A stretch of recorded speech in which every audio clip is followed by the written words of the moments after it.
What's up, ladies and gentlemen, my name is Destiny and welcome back to my channel, and I'm very happy to see you here once again. So I want to talk about 5 pro tips that makes a programmer's life even more productive and fun. So let's get started.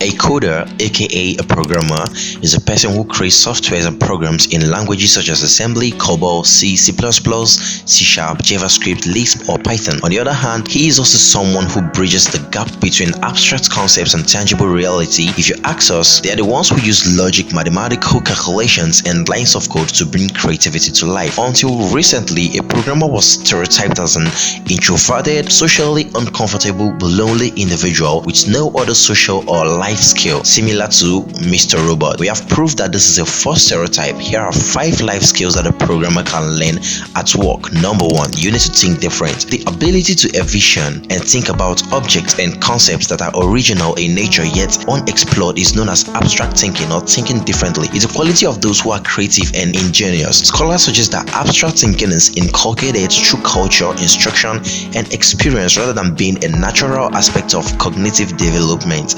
When you first start learning to code, you must be able to foresee the outcome as well as the interrelationships between distinct elements. This is a fantastic technique to develop the elusive skill that our academic education neglects to address.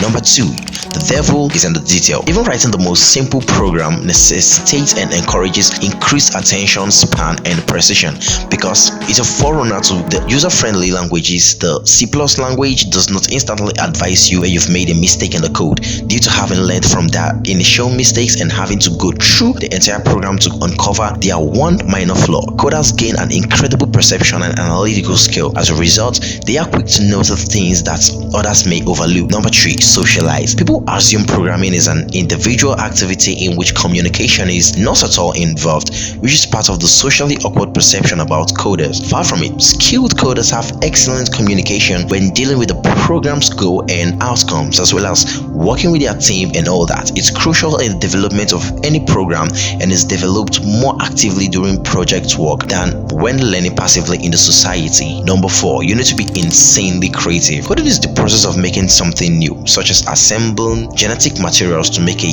genome. When you learn a new language, even if it's a computer language, you broaden your medium of expression.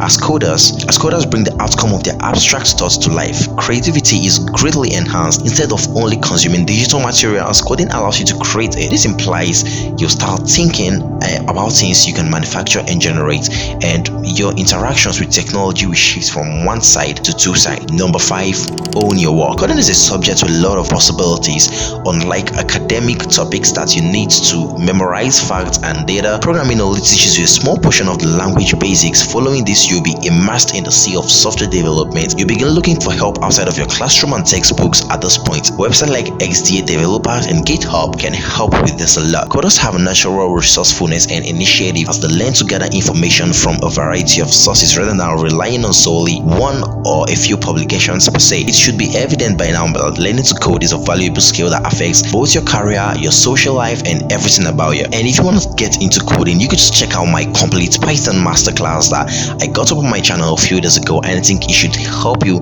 get started with Python. And in case you are not interested in Python, you want to learn something else, C++, there are lots of amazing tutorials out there on YouTube. They are totally free. You could check them out, and I hope you get something that should get you going. And that's pretty much it for this video. Hopefully you enjoyed it and learned something new. And if you did, do not forget to drop a like on this video and consider subscribing, as it would mean the world to me.